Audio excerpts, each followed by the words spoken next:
dengan landasan dasar MBG menurunkan angka stunting itu akan betul-betul terjadi? Oh jelas tidak. Stunting itu seharusnya dilakukan ketika ibu hamil, ketika sedang mengandung. Jangan kalian bangun persepsi bahwa habis-habis, kemudian kau tekan negara untuk negara tambah kuota impor. Kayak gitu modelnya. Kau bicara baik-baik, negosiasi, jangan tekan-tekan pakai sosial media. Dikasih sama pemerintah seolah-olah masyarakat harus disumpal mulutnya dengan makanan bergizi gratis, dan itu coba dikonstruksikan sedari dia masih kecil. Hari ini negara belum bisa menyelesaikan. Ini yang patut kita pertanyakan. Ya kan, menyelesaikan urusan yang puluhan tahun, bapak nuntut 1 tahun, ya kan? Itu sama aja bagikan pungguk merandirkan bulan. Nah, jadi betul. Kita juga harus realistis. Tapi apakah tidak dikerjakan, ya kan? Kan tadi capaian-capaiannya kelihatan, Bos. Apa ya, bukan lagi bikin program-program baru gitu. Mungkin program ini rasa-rasanya saya melihat objektif itu untuk apa ya, skala prioritas dia nanti di 2029 gitu. Masa cuma karena viral-viral kemudian negara mundur? Nggak boleh negara mundur didikte oleh itu kan buzzer semua, dibeli. Kita juga kalau punya duit bisa beli juga itu. Karena pemerintah ini nggak turun-turun. Contohnya yang baru-baru ini adalah jembatan yang ada di Gayo. Itu masyarakat yang bangun sendiri. Pemerintah kemana? Nasionalisme begitu ditinggal. Ada nggak yang bisa ngoperasiin itu orang-orang kita? Atau kalaupun ada, berapa orang itu yang bisa operasi? Akhirnya turun-menerus. Tahanan energi rasa-rasanya saya menganggap bahwa ini terlalu overrated gitu kalau kita berbicara tentang ketahanan energi, tapi justru lebih pada masih dalam tahapan ketergantungan energi. Kopdes ini ada kemungkinan untuk gagal. Nah, dari kemungkinan gagal ini yang akan masih mungkin kan? Iya. Ya. Tapi kan ini dari ahli ekonomi pembacaannya ya Anda ya. Yang penting masih mungkin. Iya. Kalau masih mungkin, berarti mungkin berhasil juga. Ya. Tapi kalau BBM non subsidi, kalian mau demo itu ya orang yang pakai Alphard, ya kan? Jadi kalian berjuang untuk siapa? Gitu.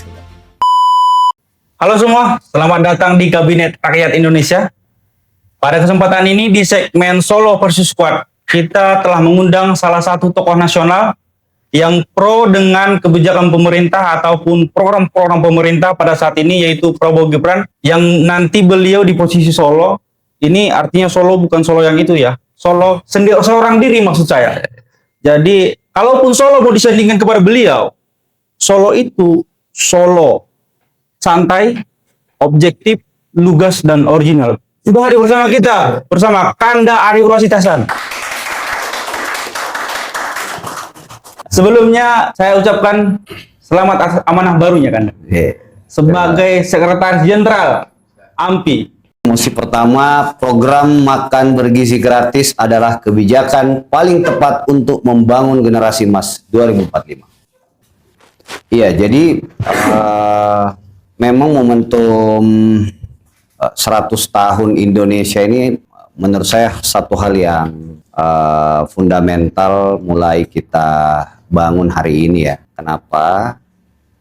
Karena ketika kita bicara satu negara maju, maka tentu yang akan dilihat itu ya apakah dia sudah tadi ya orang-orang mudanya, anak-anak, sumber daya manusianya lah, itu sudah seberapa indeks pembangunan manusianya seberapa jauh kita melangkah dan seterusnya. Jadi untuk itu tentu kita harus memulai sekarang. Selain pendidikan yang sejak dulu sudah ditata dengan baik, kemudian saya kira program-program kesehatan ya dengan BPJS dan seterusnya. Nah, oleh Presiden Prabowo, satu hal yang menurut saya menjadi terobosan kebijakan dan hari ini fundamental dan prioritas ya, bayangkan mengalokasikan anggaran ini 200 sekian triliun ya. Itu menunjukkan bahwa keberpihakan beliau terhadap masa depan bangsa ini tadi di 100 tahun Indonesia itu amat sangat terang. Kenapa? Dia ingin memastikan anak-anak yang ada di daerah semua punya akses yang sama terhadap makan bergizi. Jadi itu kenapa ini menjadi penting, karena yang kita hadapi misalnya di soal pendidikan, soal kesehatan ya, misalnya data-data stunting kita masih tinggi ya. Jadi itu. Sebetulnya di sini saya terima kasih sebelumnya sudah menyampaikan mungkin mosi atau pantikan bagi kami semua sebagai mahasiswa per hari ini. Kita melihat dengan adanya MBG makan bergizi gratis sebetulnya hal yang menjadi kritik kami melihat program prioritas pemerintah hari ini adalah soal bagaimana MBG sebetulnya tidak begitu efisien dan tidak begitu efektif untuk dilaksanakan di Republik ini. Kenapa? Karena pertanyaannya satu, yang kami butuhkan sebagai masyarakat ya di tengah-tengah masyarakat bukan hanya soal mengenyangkan perut, bukan hanya soal bahasa kalau narasi dari pemerintah menurunkan nilai angka-angka stunting dan lain sebagainya. Tapi yang justru per hari ini seharusnya pemerintah lakukan adalah membiarkan masyarakat-masyarakat kecil khususnya adik-adik kita yang sekolah di sekolah dasar, SD, SMP, SMA justru mampu mendapatkan pendidikan-pendidikan gratis, bukan justru makan bergizi gratis. Kalau semisal memang makan, saya tidak menyalahkan makan bergizi gratis itu hal yang buruk juga, tapi saya artikan di sini MBG tidak tepat untuk dilaksanakan hari ini dengan posisi di mana banyak sekali adik-adik kita yang belum mendapatkan pendidikan secara optimal. Kemudian juga banyak adik-adik yang mungkin di lingkungan saya sendiri ekonomi orang tuanya juga belum bisa dinilai menengah sampai menengah. Banyak dari mereka yang mungkin susah untuk sekolahkan anak-anaknya, dan itu yang justru seharusnya pemerintah bisa lihat bagaimana kemudian pemerintah bisa memberikan pendidikan gratis untuk adik-adik kita, bukan cuma soal makan siang. Kalau MBG kita artikan, kita lihat ya per hari ini MBG itu diberikan ketika makan siang saja. Apakah dengan landasan dasar MBG menurunkan angka stunting itu akan betul-betul terjadi? Oh jelas tidak. Stunting itu seharusnya dilakukan ketika ibu hamil, ketika sedang mengandung, bukan justru anaknya sudah lahir kelas 1 sampai 6 SD dan sampai SMA justru diberikan makan bergizi gratis. Justru kita melihat itu sebagai pola pemerintah untuk melakukan sogokan terhadap masyarakat itu sendiri. Oh, pemerintah hari ini baik nih, beri makan kita siang gratis segala macam. Alhamdulillah deh kita bisa banyak uang jajan dari orang tua karena alhamdulillah ada MBG. Bukan perihal itu, justru bagaimana kemudian menghasilkan kualitas sumber daya manusia di Indonesia bisa lebih tinggi lagi. Kan per hari ini kita sering tuh mengkritik, kita sering coba berefleksi bahwa ya masyarakat kita perlu banyak edukasi, masyarakat kita perlu mendapat jaminan pendidikan yang tinggi dan lain sebagainya. Justru itu yang perlu diperhatikan oleh pemerintah, bukan bagaimana seolah-olah pemerintah mengkonstruksikan masyarakat harus makan terus dikasih sama pemerintah, seolah-olah masyarakat harus disumpal mulutnya dengan makanan bergizi gratis. Dan itu coba dikonstruksikan sedari dia masih kecil. Udah tenang aja, pemerintah nih baik, ngasih makan segala macam, nggak usah berisik dan lain sebagainya. Kita seolah dikonstruksikan oleh hal tersebut. Kalau memang tujuannya adalah stunting, bagi saya bukan itu yang justru dilakukan. Memang per hari ini banyak program MBG yang diberikan ke lansia, kemudian banyak juga program MBG yang diberikan ke ibu hamil, tapi juga banyak juga dia diberikan ke adik-adik kita dari SD sampai SMA. Tapi bukan itu justru. Kami melihat MBG tidak terlalu efisien untuk dilakukan. Dengan melihat anggaran negara Republik ini justru kita ya sudah berapa kasus korupsi yang akhirnya terkuak. Kemarin ex kepala BGN sudah tertangkap. Itu menjadi salah satu bukti bahwa BGN adalah ladang korupsi. Itu menjadi salah satu bukti bahwa sangat amat banyak hal-hal yang nantinya dilakukan secara tidak bijak sebagai pemerintah. Sangat banyak sekali dan anggaran-anggaran yang tidak masuk akal. Contohnya Zoom meeting. Kami sebagai mahasiswa tahu betul Zoom meeting tuh harganya berapa. Tapi dianggarkan oleh BGN itu sekitar 6,3 miliar kalau tidak salah. Itu perihal Zoom meeting loh. Zoom meeting kami tahu betul berapa harga sewanya, 50.000, 30.000. Apakah masuk akal dan masuk nalar hanya 9 bulan kalau tidak salah, 9 bulan untuk penyewaan Zoom meeting sampai dengan 6 miliar terus, nilai yang sangat fantastis, dan itu bagi saya tidak masuk akal. Justru hal-hal yang kita lihat di TV, layar kaca, pemerintah menyampaikan bahwa MBG adalah program populis, MBG adalah program yang betul-betul mampu memberikan kesejahteraan untuk masyarakat dan lain sebagainya. Justru di belakang daripada layar kaca yang kita lihat, adalah korupsi-korupsi Iya. yang dilakukan oleh pemerintah dan Oke. penguasa hari ini. Di luar dari itu pun banyak sekali titik-titik SPPG yang fiktif, titik-titik SPPG yang belum optimal. Ya kita bisa melihatlah berapa banyak yang keracunan siswa adik-adik kita, kemudian juga motor listrik yang dianggarkan sebegitu besarnya, dan per hari ini kita juga melihat apa urgensi daripada motor listrik itu sendiri, dan begitu banyaknya motor listrik dianggarkan. Ya. Dan ya balik lagi, kalau dilihat esensinya adalah untuk menghentikan stunting, bagi saya bukan itu yang dilakukan. Lebih baik berhentikan MBG dan lakukan kebijakan yang baru. Berikan sekolah gratis untuk anak-anak yang kurang mampu, berikan Ini langsung kita potong atau gimana nih? Bisa ya? Oh, iya. sekolah-sekolah. Ya, artinya kan begini ya, maksud saya ya soal tata kelola kan sekarang udah mulai dibenerin, korupsinya pada ditangkepin ya. Jadi menurut saya juga ya kita harus lihat juga secara objektif bahwa ada upaya serius ya untuk memperbaiki tata kelola ya. Pergantian kepemimpinan juga dilakukan ya, langsung dimasukin penjara. Jadi kita juga harus cara tadi ya punya helikopter view gitu ya. Belum lagi misalnya perputaran ekonomi. Bagaimana perputaran ekonomi di satu titik SPPG. Saya ini hampir setiap minggu keliling ke daerah, berinteraksi sama teman-teman yang kerja di sana. Mungkin teman-teman kalau belum pernah ya coba harus sekali-sekali turun ke daerah, tanya itu sama orang-orang. Saya kemarin ke Malang misalnya, gimana makan enak, butuh ya. Ya soal tadi soal ibu hamil, anak balita itu sedang dikerjain juga. Jadi selain generasinya dipersiapkan dengan baik, gisinya dicukupkan, ya memang satu hal juga yang didorong oleh Presiden Prabowo ini adalah dia merubah soal ekonomi ya. Dia bagaimana mendorong aktivitas ekonomi ini bergulir di masyarakat. Ya memang perubahan itu nggak seperti membalikan telapak tangan gitu. Jadi ya kita juga harus watawaso bil haq watawaso bis sabar, saya selalu bilang ya, hak dan sabar itu memang sejalan. Ya tapi juga pemerintah nggak boleh marah kalau seperti teman-teman ini kritis. Ya memang tugas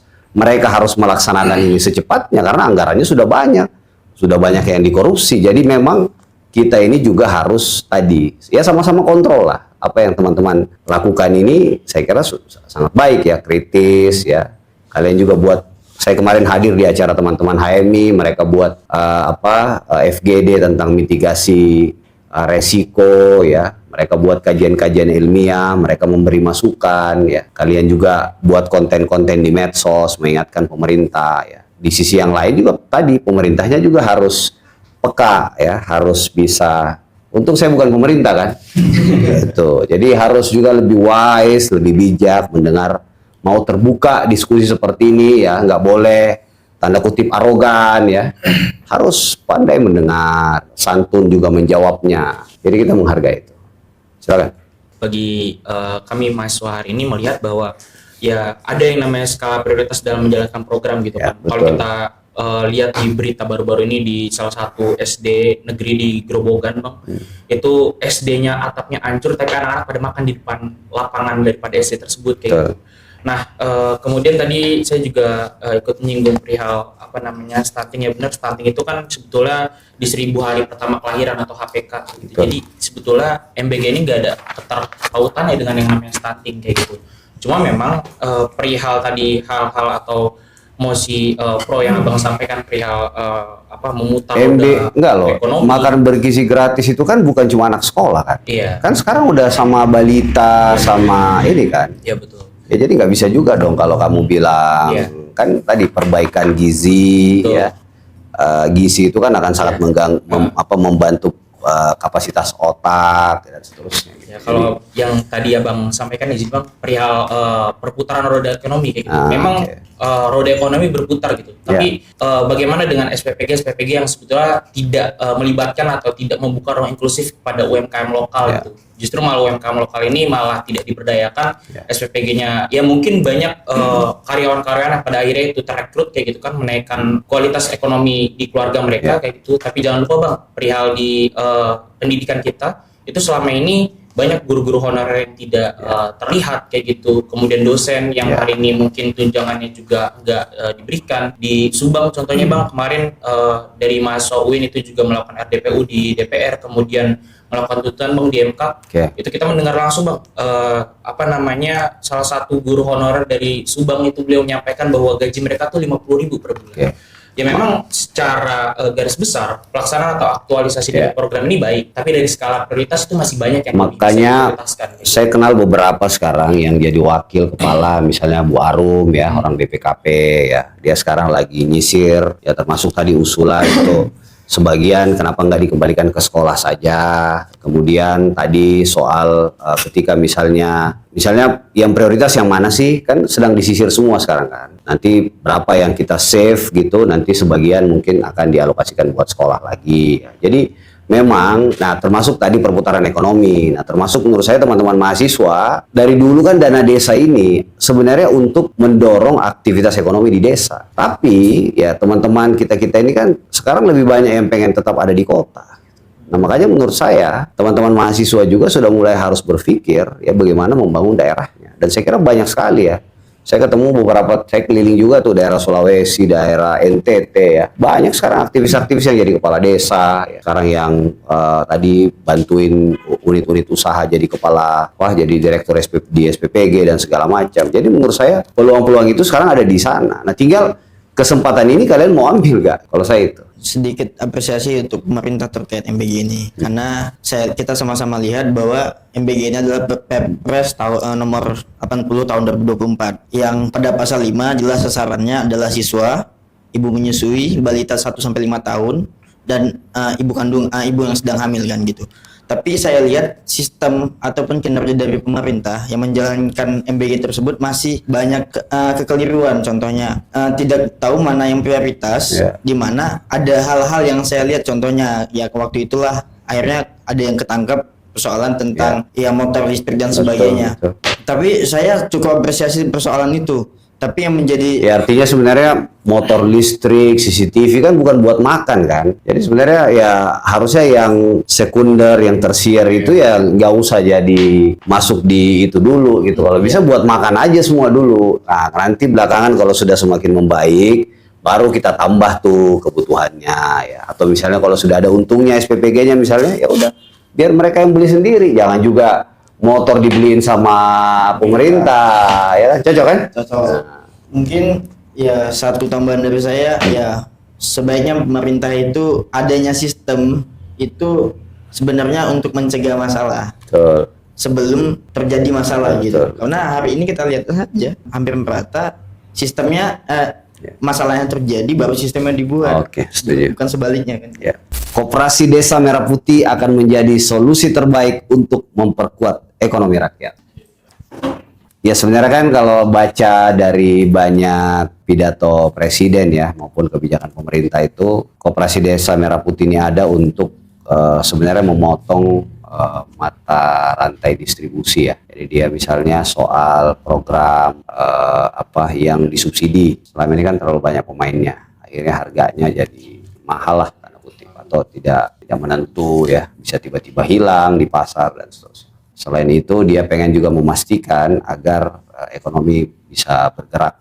Ya saya kira dengan itu sama seperti yang sebelumnya kita bahas ya, bahwa Presiden Prabowo ini pengen membangun satu sistem tadi ekonomi yang kuat, kokoh di masyarakat, karena tantangan kita ke depan tidak mudah ya. Geopolitik kita ya, semua orang sedang sibuk mempertahankan negaranya sendiri. Jadi itu, silakan.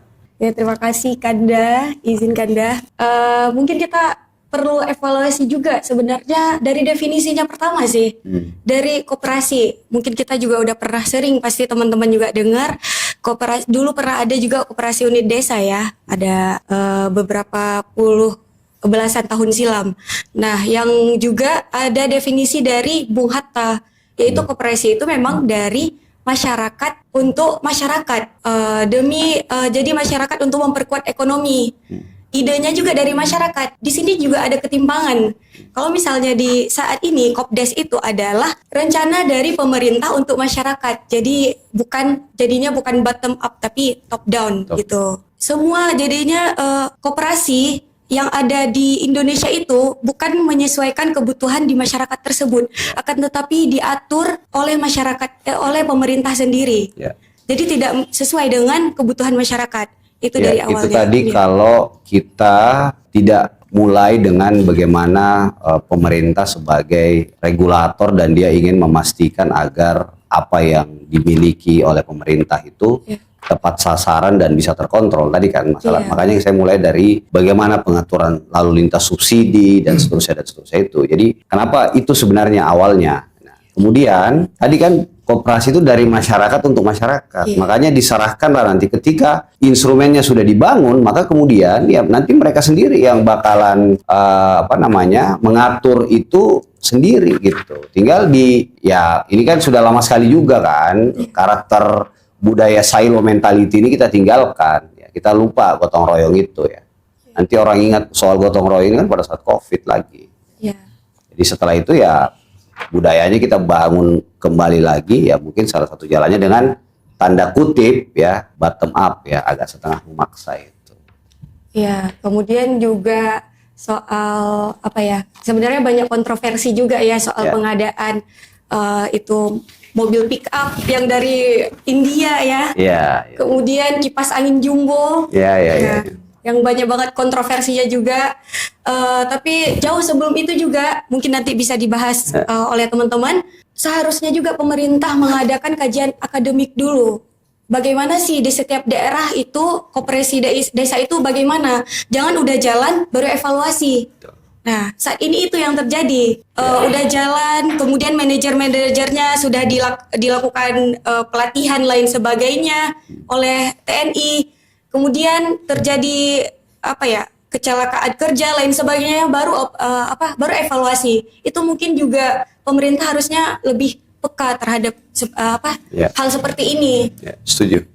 Jadi ya memang menurut saya tadi ya sama-sama semua harus berbenah ya, tapi saya kira ini tidak lepas dari pikiran baik kita bersama bahwa kita berharap agar Indonesia di masa akan datang itu akan jauh lebih baik gitu. Nah, saya kira kalau kita berprasangka positif seperti itu ya, pemerintahnya juga berprasangka positif misalnya terhadap masyarakatnya berprasangka positif terhadap pemerintahnya, ya mungkin akan terjadi dialog seperti apa namanya ini programnya? Solo versus Squad. Apa tadi? Apa untuk rakyat apa? Kabinet Rakyat Indonesia. Silakan. Saya mau menambahkan karena terkait musik kali ini ya, Koperasi Desa Merah Putih. Betul tadi sudah disampaikan juga gitu kan sama cut yang samping saya gitu kan, bahwa hari ini gitu kan yang dari program Prabowo Subianto itu banyak sekali kreatifnya beliau gitu. Ada Kopdes, kemudian ada MBG, bahkan di awal kan. Betul ya, maksudnya kita harus menilai secara objektif gitu kan. Itu bagus menurut saya, bagus dan sebagainya. Tapi rasa-rasanya gitu kan untuk hari ini gitu kan yang paling utama kita nilai gitu ya, yaitu terkait sistem yang ada gitu.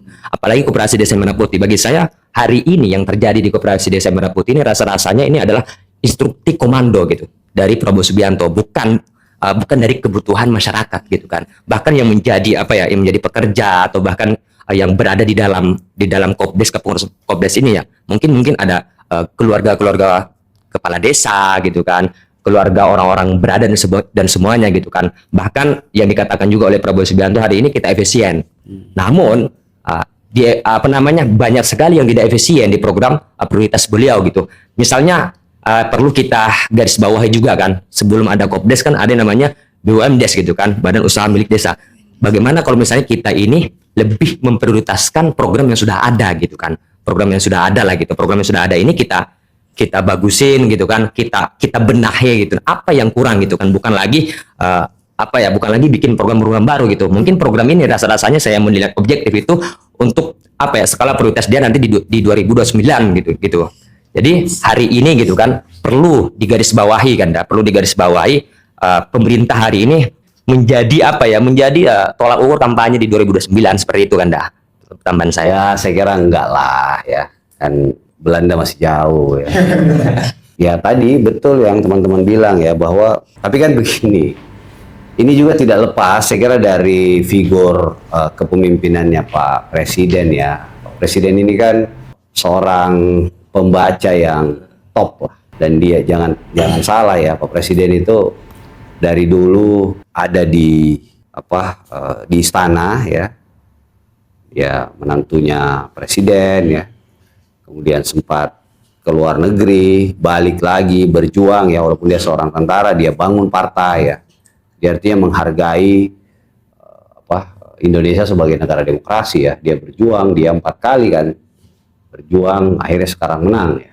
Nah dari situ kelihatan bahwa beliau ini punya mimpi yang besar terhadap Indonesia gitu. Dari dulu sebenarnya ini beliau ini punya niat ya untuk memperbaiki tatanan ini. Cuma kan baru garis tangannya ini ketika di tahun 2024-2029 ini kan. Makanya tadi ketika beliau beliau memegang ini dan pengen kan dia bilang, saya sampai di masa tua saya ini saya pengen memastikan perbaikan itu gitu deh. Nah disitulah menurut saya tugas dari para orang-orang ya atau para kabinetnya ini untuk mengakselerasi kerja-kerja itu tadi dengan perencanaan yang baik, dengan mengkomunikasikan ini dengan masyarakat, melibatkan ya, mau mendengar ya, tidak arogan ya. Itu kan saya kira harus terus dibangun itu komunikasi yang dua arah ya. Jadi sehingga apa yang menjadi niat baik, itikat baik dari Presiden Prabowo ini juga bisa dirasakan langsung oleh masyarakat. Bukan niat baik itu kemudian komunikasinya jadi problem sehingga di bawah ditangkap jadi berbeda gitu. Sehingga tadi ya KDMP ini bisa betul-betul menjadi program yang soft landing lah ya. Sampai ke masyarakat itu semua orang happy ya. Ya masyarakatnya juga jangan framing macam-macam gitu. Kan sekarang lagi uji coba semua gitu. Oke, izinkan ya menyambung dari kawan-kawan yang tadi udah menyampaikan. Jadi pembahasan dari saya betul, dan saya afirmasi lah kalau Pak Prabowo, presiden kita hari ini adalah seorang pemikir, seorang pembaca.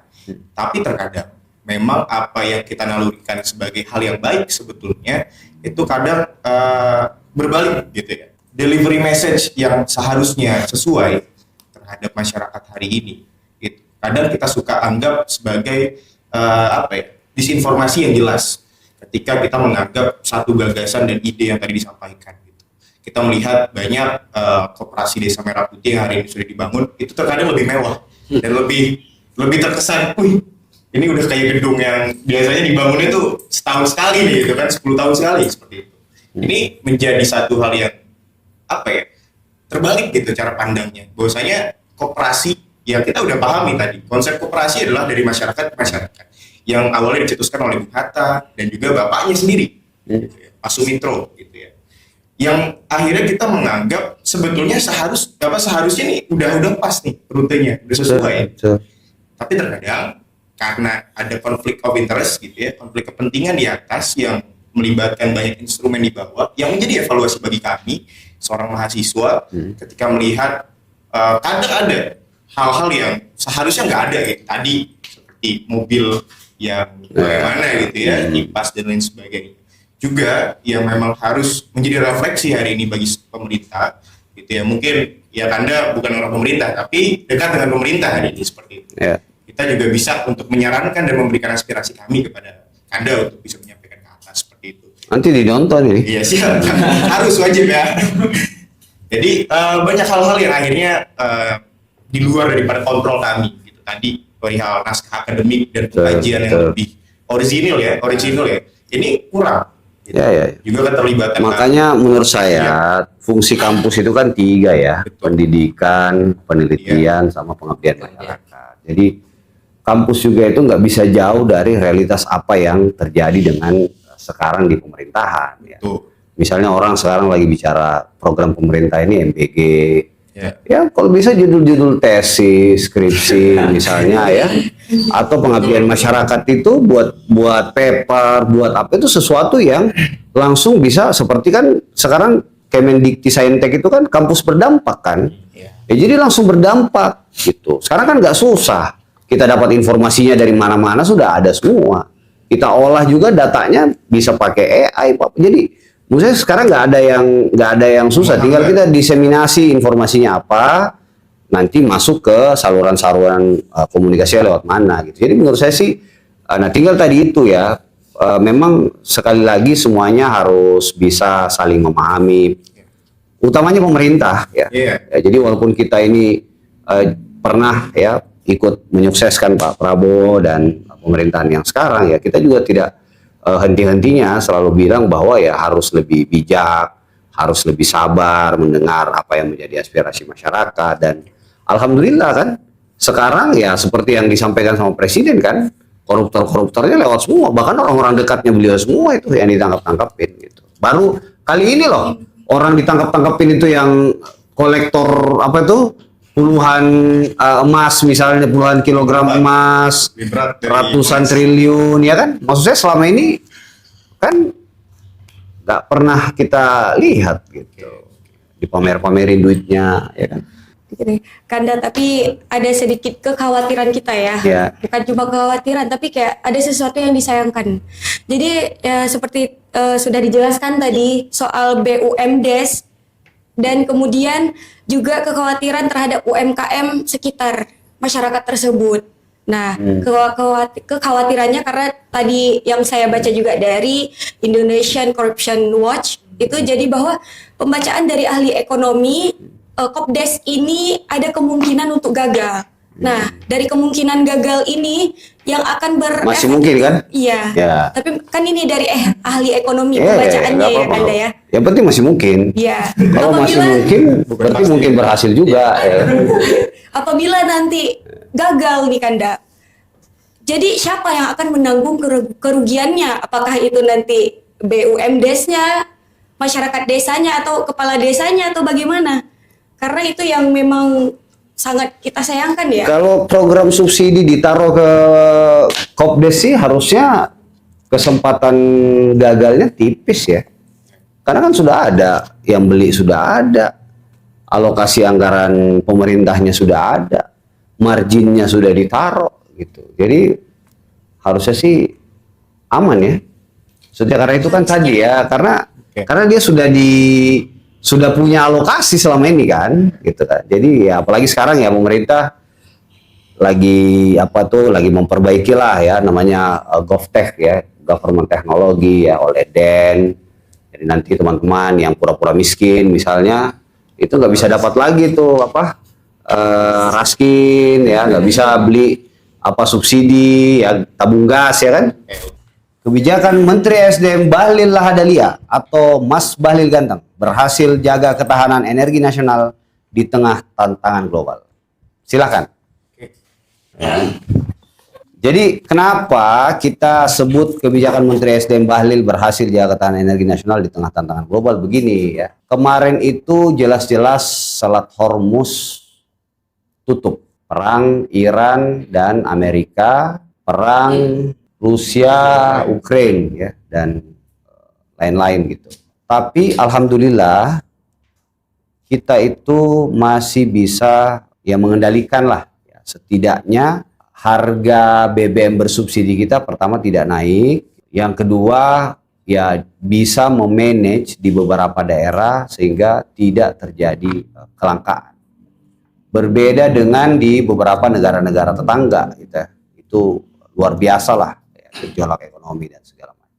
Selain itu, baru periode kali ini kita itu berhasil menembus eksplorasi minyak yang di atas 600.000 barrel per day. Padahal sebenarnya beberapa belas atau puluh tahun yang lalu kita sebenarnya di atas 1 juta. Itu artinya apa? Memang ada upaya dari orang kita sendiri ya, quote and quote itu, untuk membuat ya, termasuk misalnya ketahanan energi kita kan tinggal 20, misalnya cuma 20 hari. Kilang minyak kita dari dulu dipersiapkan tapi nggak diresmi-resmikan. Ada apa kan? Ya, jadi memang ada upaya yang cukup serius untuk kita itu amat sangat tergantung dari negara-negara lain. Sehingga akan menguntungkan orang-orang yang selama ini bermain di sektor importir lah lebih utamanya. Jadi itu, silakan. Oke, terima kasih Kanda atas waktunya dan penyampaiannya tadi. Betul, mungkin ya apa yang perlu kita apresiasi Ya dong. tapi juga apa yang perlu kita evaluasi gitu Ya, kan. silakan. Itu menjadi satu hal yang objektif gitu ya. Tadi secara prinsip dari bagaimana Kementerian ESDM hari ini mengelola itu, saya menganggap masih banyak obstacle yang sebetulnya tadi disampaikan oleh Kanda. Bagaimana kemandirian hari ini masih banyak yang dibatasi. Mungkin karena kita tidak berprinsip erat kepada konstitusi kita mungkin. Gitu. Karena berdasarkan amanat konstitusi ya, pasal 33, ayat 1, ayat 2, ayat 3 sampai ayat 5 gitu ya, bahwasanya berkaitan bagaimana sebetulnya pemerintah hari ini harus mengelola. Gitu. Tapi tadi yang disampaikan oleh Kanda, bahkan saya mendapatkan percikannya dari Kanda tadi, bahwasanya hari ini negara belum bisa menyelesaikan. Nah, ini yang patut kita pertanyakan. Ya kan, menyelesaikan urusan yang puluhan tahun, Bapak Ya. nuntut 1 tahun, ya kan? Itu Nggak sama tahu, aja ya. bagikan pungguk merandirkan bulan. Jadi Betul. kita juga harus realistis. Tapi apakah tidak dikerjakan, ya kan? Ya. Kan di capaian-capaiannya kelihatan, Bos. Betul. Dan juga kita harus melihat secara komprehensif perihal bagaimana tadi. Mungkin kalau kita kaitkan bagaimana energi, dan kita nggak bisa bicara energi hanya bicara minyak. Betul, Gitu. betul. Kita berbicara tentang bagaimana batu bara pengelolaannya gitu betul. ya, nikel dan lain sebagainya yang hari ini cukup ya bahasanya seksis untuk di kancah internasional. Betul. Gitu. Tapi bagaimana sebetulnya ada quote-unquote ya tadi yang disampaikan oleh Kanda, akhirnya keterlibatan berbagai oknum elit atau mungkin elit-elit yang rakus untuk bisa melihat potensi peluang dan kesempatan. Kita melihat bahwasanya hari ini saudara kita yang ada di Sumatera kemarin merasakan blackout, di Jawa juga sebagian gitu. Dan juga ya beberapa hal yang akhirnya kita merasa masih banyak nih hal-hal yang konfrontatif perihal penambangan ilegal. Setuju. Ini yang harusnya sebetulnya menjadi concern. Bukan hanya bicara bagaimana kita mengapresiasi apa yang sudah dilakukan SDM, tapi juga kita melihat partikel-partikel yang akhirnya mempengaruhi masyarakat. Banyak kan, Dani, saya sedikit cerita perihal bagaimana yang terjadi di Provinsi Banten.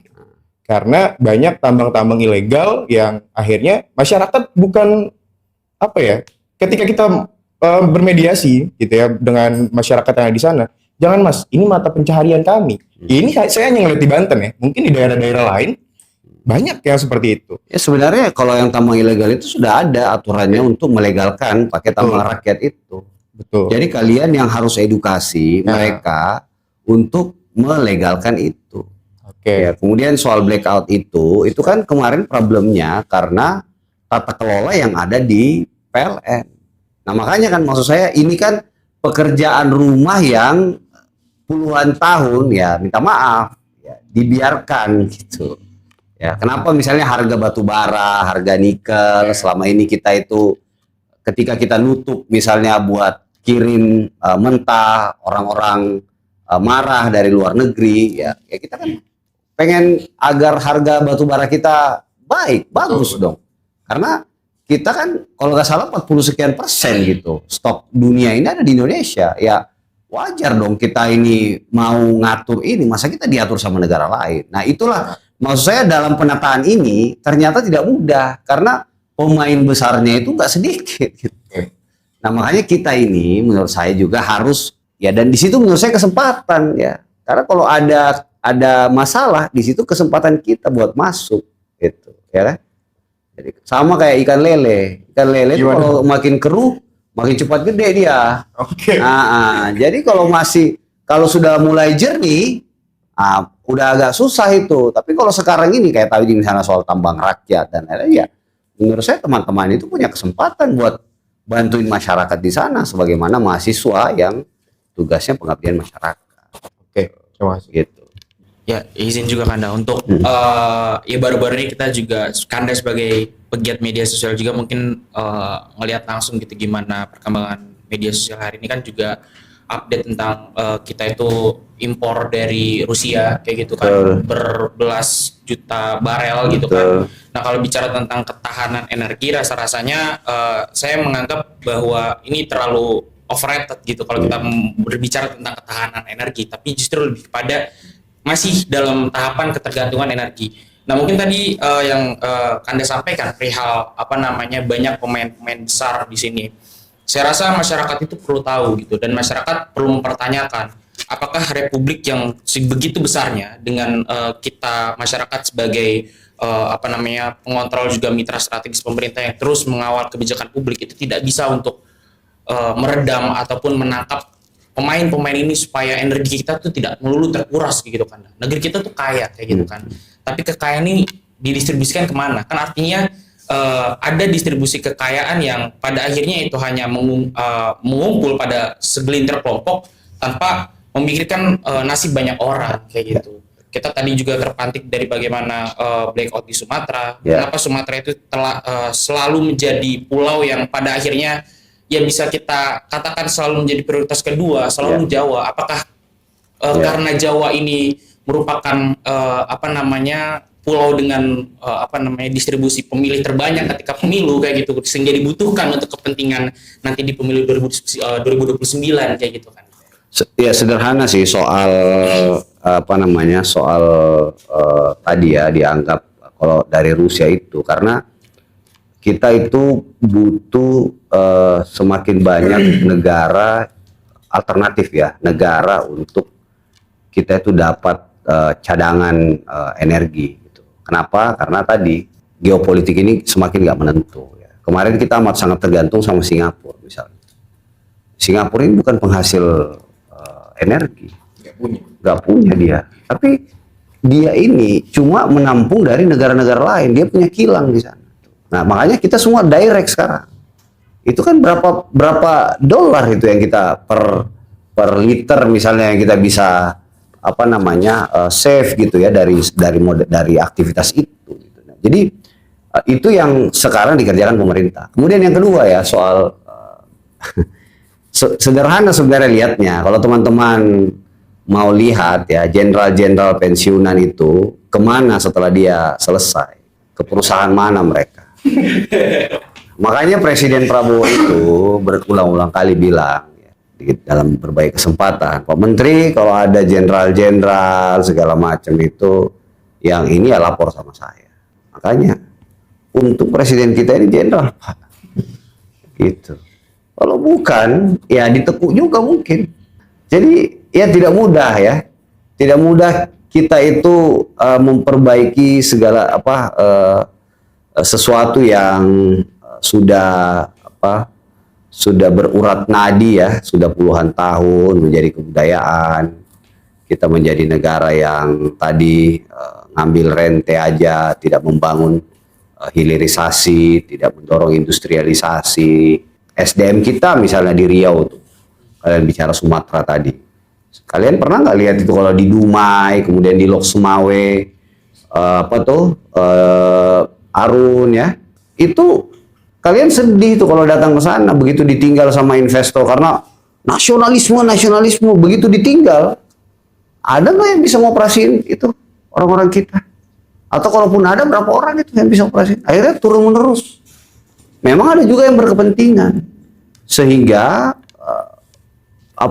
tadi eksplorasi kita itu menurun.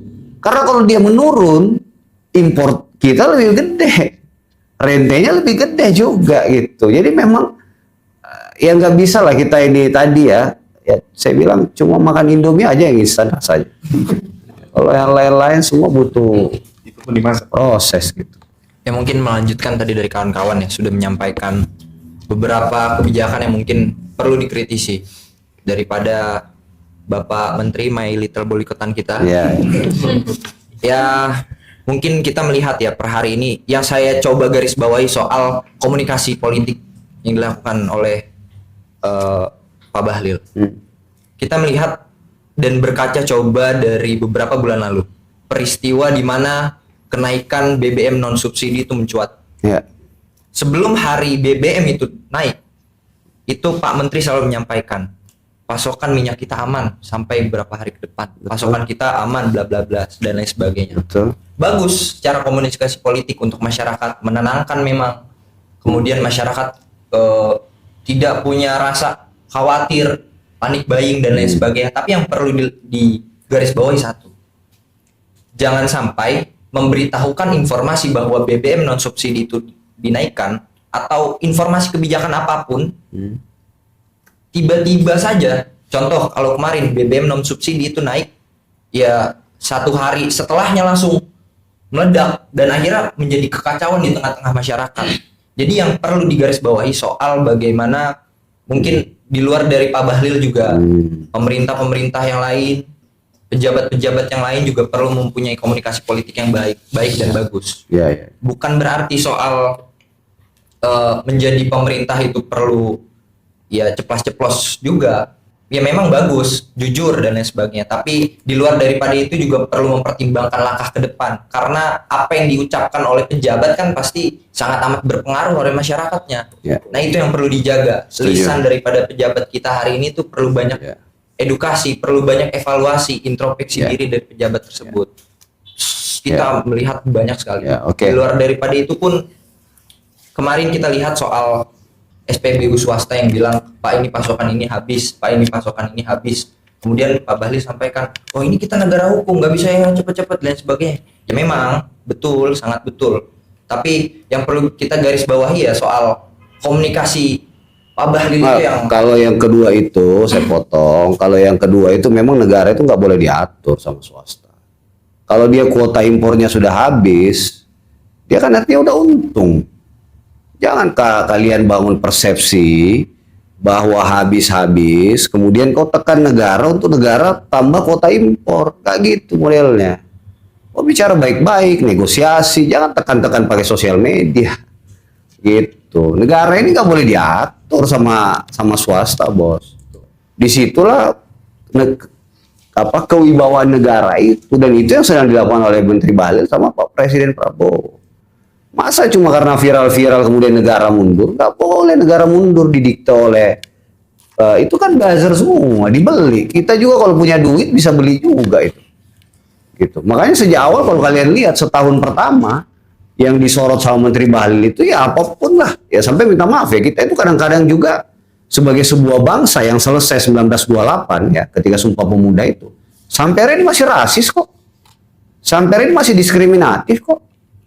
Gitu. Jadi ya bahwa kadang-kadang ya emosional dan lain-lain ya menurut saya juga ya itu sisi-sisi manusiawi lah, dan itu juga ya saya kira bukan cuma beliau ya, kadang-kadang yang lain juga kan begitu, dan memang ya harus kita ingatkan bahwa mereka itu udah jadi pejabat publik loh gitu, nggak boleh. Tapi kan itu sebagian kecil dari sesuatu yang dibesar-besarkan oleh sosial media. Makanya kita juga nggak boleh itu terlalu terlalu hidup di dunia yang kita nggak jelas ini permainannya siapa sebenarnya ini ya. Misalnya tadi soal apalagi tadi ya, pertama itu soal non subsidi ya. Ya memang non subsidi itu amat sangat tergantung dengan harga di dunia yang fluktuatif. Makanya beliau membahasakan itu dengan bahasa kayak penyakit malaria ya. Ya kan orang di daerah nggak ngerti itu apa sih ini geopolitik ini. Sejenis makanan kaleng atau makanan apa dia kan? Karena dia bilang geopolitik itu kayak malaria. Malaria itu orang Papua itu bisa tiba-tiba panas, bisa tiba-tiba dingin orang itu. Bisa tiba-tiba sakit, bisa tiba-tiba sembuh. Nah begitulah kenapa kalau kita memahami perubahan yang terjadi di geopolitik sekarang gitu. Jadi ya di tengah era VUCA kan, paham VUCA kan? Volatility, uncertainty, complexity, sama ambiguity. Kita juga harus bisa beradaptasi dengan dunia yang nggak pasti ini. Nah makanya ya tadi kecuali kalau yang naik itu harga BBM yang non subsidi, yang subsidi. Kalau BBM subsidi ya kalian harus teriak di jalanan. Tapi kalau BBM non subsidi, kalian mau demo itu ya orang yang pakai Alphard, ya kan? Jadi kalian berjuang untuk siapa gitu. Gitu. Jadi memang ya kalian mahasiswa juga mulai harus bisa memetakan lagi yang mana yang prioritas. Oke, cukup seru tadi Kanda ya. Setelah membahas 3 mosi tadi, mulai dari MBG, KDMP sama kebijakan yang dikeluarkan oleh Kekanda. Kanda. Bolu Ketan. Bolu Iya. Jadi setelah tadi ada 6 teman-teman dari mahasiswa sebagai pengkritisi kebijakan program Prabowo Gibran. Nantinya mungkin Kanda tadi melihat ada yang belum selesai diskusinya. Ya. Boleh Kanda panggil satu orang untuk one on one, adu argumen. Seperti itu. Jadi Kanda boleh kira-kira siapa yang Kanda pilih? Yang perempuan aja lah. Oh, yang perempuan. Oke. Mungkin karena juga tadi Kanda sudah menyinggung saya dari Aceh. Sebenarnya juga banyak ya keluhan dari Aceh itu, Kanda. Apa ya? Mulai dari after kemarin musibah banjir, kemudian blackout juga, kemudian juga dari soal pendidikan. Itu sebenarnya kita banyak banget keluhannya. Betul. Mungkin tapi yang lagi rame itu soal respon pemerintah terhadap masyarakat yang masyarakat udah saling kerjasama sendiri tanpa udah nggak peduli karena pemerintah ini nggak turun-turun. Contohnya yang baru-baru ini adalah jembatan yang ada di Gayo. Itu masyarakat yang bangun sendiri. Pemerintah kemana? Iya, memang kalau Aceh ini spesial buat saya karena istri saya orang Aceh. Oh iya. Dan saya waktu jadi komisaris di Bank Syariah Indonesia itu praktis hampir tiap 2 pekan lah ke sana karena waktu itu implementasi konun dan semua bank konvensional harus kita konversi menjadi bank syariah.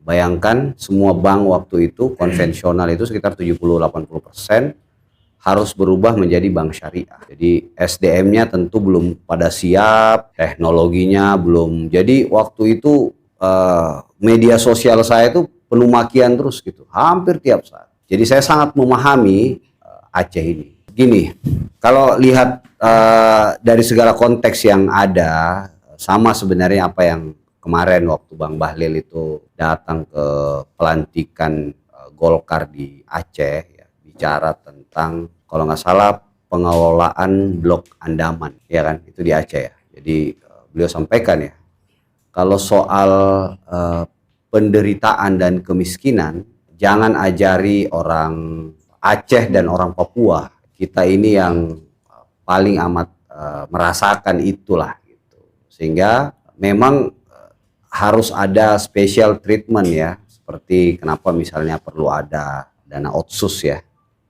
Itu kan menurut saya perlakuan istimewa terhadap Aceh dan Papua ya. Cuma memang juga di sisi yang lain ke depan perlu juga dipikirkan apakah itu di masa-masa yang akan datang masih relevan ya. Karena bisa jadi, karena gini, kalau saya dulu waktu bolak-balik Aceh itu dan berinteraksi dengan masyarakat diaspora Aceh misalnya, banyak sekali orang-orang Aceh ini pintar. Jadi kalau kita di mana itu di orang lulusan Leiden, orang lulusan Harvard University, dari mana-mana. Orang yang ya udahlah, pokoknya orang-orang pintar yang ada di Jakarta ini juga rata-rata dari Aceh. Tapi guyonan teman-teman di sana ini ketika mereka masuk ke Aceh gitu, agak berubah. Jadi, nah ini yang saya selalu motivasi ke teman-teman generasi muda ya, bahwa penting untuk kita itu mulai menata ya generasi kita ya. Karena gini, landscape ekonomi, politik, budaya, utamanya dengan media sosial ini amat sangat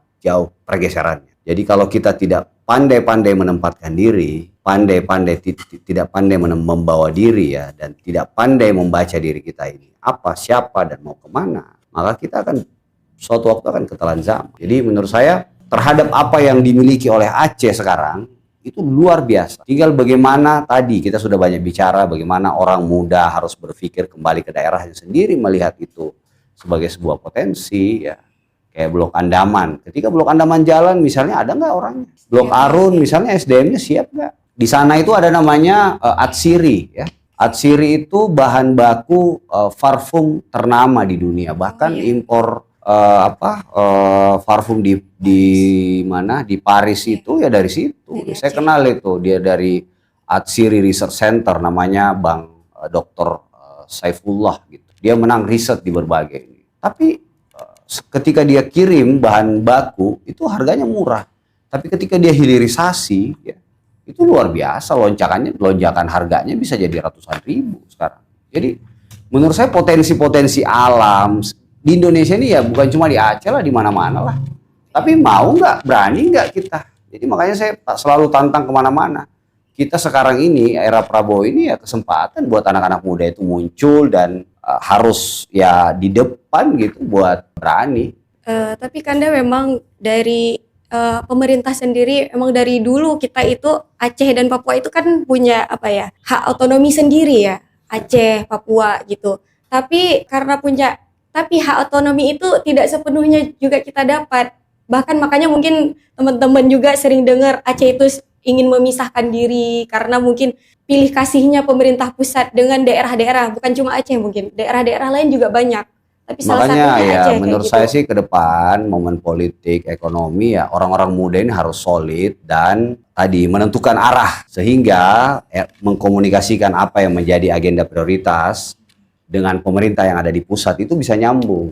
Tidak tadi, ya minta maaf, senior ini punya agenda prioritas sendiri. Iya.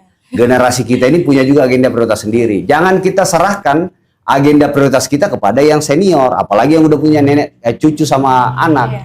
Yang sudah punya cucu sama anak, dia pasti mikirin cucu sama anaknya, dan itu manusiawi. Makanya kita dari dulu mendorong anak muda itu tampil menjadi pemimpin. Nah, sekarang kita punya kelemahan juga, anak muda banyak jadi pemimpin tapi kurang kapasitas. Sekarang kita dorong sistem meritokrasi sehingga anak mudanya yang jadi pemimpin juga punya kapasitas.